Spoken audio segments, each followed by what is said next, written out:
Karnataka assembly इंतखाब को लेकर पल पल की अपडेट आप तक पहुंचाते रहेंगे। तो आपको बताते चले, कर्नाटक असेंबली इंतखाब के लिए वोटिंग का अमल लगातार देखने को मिल रहा है। गुज़िश्ता एक महीने से चले इंतखाबी तशहीर में लीडरान के हमले, जवाबी हमले, वादों की भरमार, रोड शो, रैलियां, इल्जाम तराशी का दौर जारी रहा।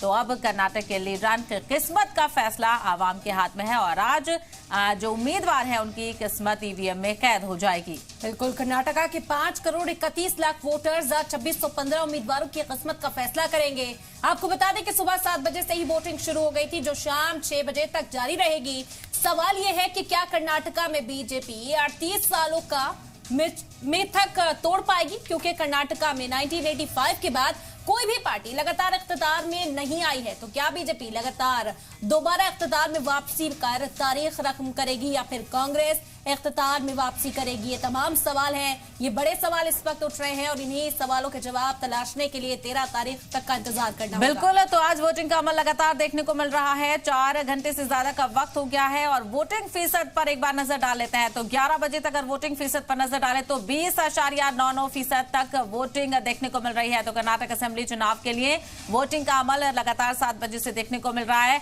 मुख्तलिफ सेंटर्स पर भी हमारे नुमाइंदों ने जायजा लिया और वहां पर किस तरह का वोटर टर्नआउट देखने को मिल रहा है, ये भी जानकारी लगातार आप तक पहुंचाते रहेंगे। और साथ ही साथ जी सलाम भी आपसे यही अपील करता है कर्नाटक की आवाम से कि अपने घर से बाहर निकले, अपने हक राय दही का इस्तेमाल करें, जमहूरियत के जश्न में शामिल हो, चूंकि ये मौका 5 साल में एक बार आता है। ना ये सिर्फ हमारा हक है, ये हमारी जिम्मेदारी भी है, चूंकि आपको इंतखाब करना है अपने उम्मीदवार का। कौन सी पार्टी कर्नाटक पे इख्तिदार करेगी, ये आवाम के हाथ में ही है। आज आवाम का दिन है, जमहूरियत का जश्न है और कर्नाटक की 224 असेंबली सीटों पर एक ही फेज में वोट डाले जा रहे हैं और नतीजे 13 मई को सामने आएंगे। बिल्कुल, कर्नाटका की 224 असेंबली सीटों पर वोट डाले जा रहे हैं। सुबह 7 बजे से शुरू हुई वोटिंग शाम 6 बजे तक जारी रहेगी। खास मेहमान भी इस वक्त हमारे साथ जुड़ गए हैं, उनसे भी बातचीत करेंगे। सियासत का जो सूरत हाल इस वक्त कर्नाटका के अंदर है वो जानने की कोशिश करते हैं।